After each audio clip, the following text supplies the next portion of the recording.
Dosa kamu yang kamu anggap kecil tuh apa? Saya suka ngerasa ragu-ragu bahwa Allah itu adalah pemberi rizki. Teman-teman, itu bukan dosa kecil. Itu bukan dosa kecil. Asyakku fillah, ragu-ragu kepada Allah bahwa Dia adalah sang pemberi rizki, itu adalah salah satu dari penyebab terbesar orang mati su'ul khatimah. Saya baca dalam kitabnya Imam Ghazali namanya Minhajul Abidin, kisah seseorang yang dia itu mencuri kain kafan orang sudah mati di zamannya Sayyidina Hasan Al-Basri. Dia itu kalau ada orang meninggal nih ditandain kuburnya, bukan buat ziarah atau takziah gitu ya, maksudnya buat doain orang tersebut gitu, enggak. Dia tandain kuburannya untuk dia curi kain kafannya. Malamnya dicuri kain kafan. Dapat berapa tahun? Berarti saya bayangin itu ya, di pekuburan tersebut tuh nggak ada yang pakai kain kafan, karena dia mencuri itu sampai beratus kain kafan. Sampai akhirnya dia bertaubat. Dia cerita kepada Sayyidina Hasan Al-Basri. Dia bilang, saya ini dulunya tukang curi kain kafan, dan 300 kubur yang saya bongkar untuk saya curi kain kafannya. Dari 300 kuburan hanya ada 100 ya, sekitar 100 kuburan. Dia bilang dari 100 kuburan hanya ada 3 saja yang menghadap kiblat. Artinya di dalam kubur Allah balikkan, tidak dihadapkan ke arah kiblat. Muslim teman-teman, tapi Allah balikin, nggak ngadep ke arah kiblat. Kenapa? Dianggap tidak muslim di hadapan Allah.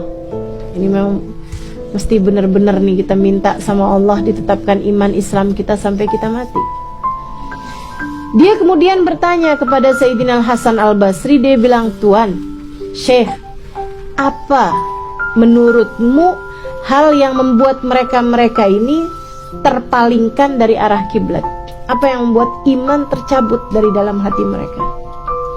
So, kata Hasan Al-Basri, berarti mereka orang yang dianggap tidak mukmin di hadapan Allah, Allah cabut iman mereka. Dia bilang, apa Tuan kira-kira penyebabnya? Sayyidina Hasan Al-Basri kemudian mengatakan, khaufuhum an ghadahum wa asyahum yuhawwiluhum an jihatil kiblah. Rasa takut nggak bisa makan, itulah hal yang membuat mereka terpalingkan dari arah kiblat. Kalau saya nggak kerja, gimana cara saya bisa hidup? Gimana cara saya bisa makan? Wah, kalau ini saya nggak akan bisa begini. Kalau nggak karena suami saya yang bekerja dan pekerjaannya bagus, bagaimana mungkin kami bisa makan? Anak-anak nanti makan dari mana? Hati-hati teman-teman. Yang ngasih rejeki kepadamu bisa marah padamu. Katanya yang ngasih rejeki, kamu lupa. Bahkan dari saat kamu berada dalam kandungan ibumu, aku tak pernah membiarkanmu kelaparan. Bahkan dari saat kamu belum kuat untuk makan, aku sudah mengalirkan rizki ke dalam dirimu itu. Siapa di antara kita yang ketika berada dalam rahim ibu kita, dokter pas periksa, wah bu, mohon maaf nih bu, anak ibu nih depresi. Depresi kenapa dok? Kayaknya dia bingung gitu, makannya nanti gimana. Tenang, rezekinya akan hadir. Sehingga sekalian, para ulama mengatakan kamu kalau urusan rezeki itu jadi kayak anak kecil aja. Anak kecil kalau mau makan, gampang banget kok dia.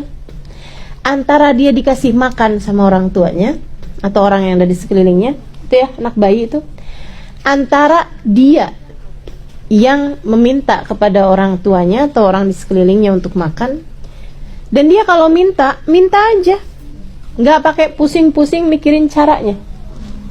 Adakah anak kita nih umur 2 tahun, 3 tahun bilang sama ibunya, Mama saya mau makan nasi goreng, Mama potong-potong bawang, Mama ambil cabe, ambil tomat, begitu kan ya? Mama ulek mah, kemudian mama ambil nasi, nasinya udah dimatangin dulu, nggak pakai pusing-pusing mikirin caranya. Kita langsung aja bilang, mama saya mau nasi goreng.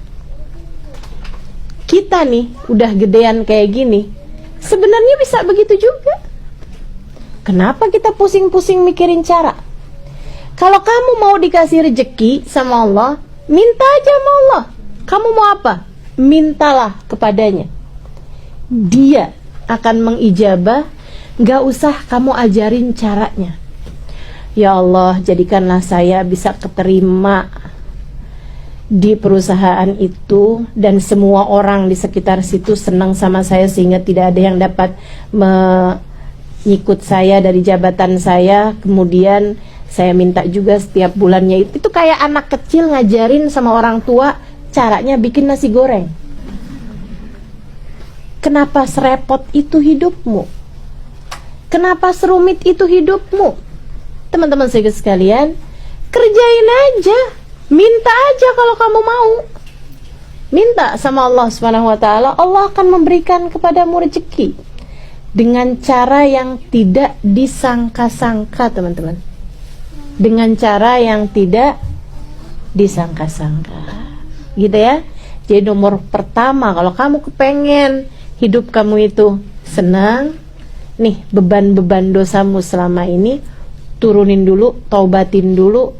Hati kamu yang masih ragu-ragu sama Allah, taubatin.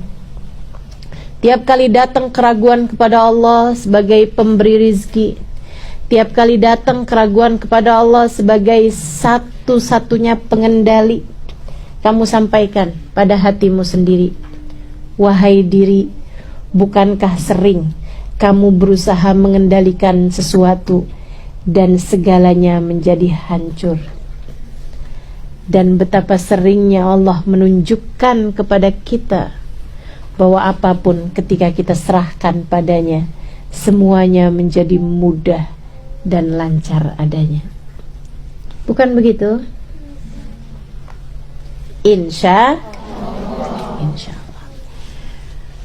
Dah, pokoknya ragu-ragu sama Allah segala macem dah. Yang jelek-jelek dari kita nih kita taubatin sama Allah Subhanahu wa taala.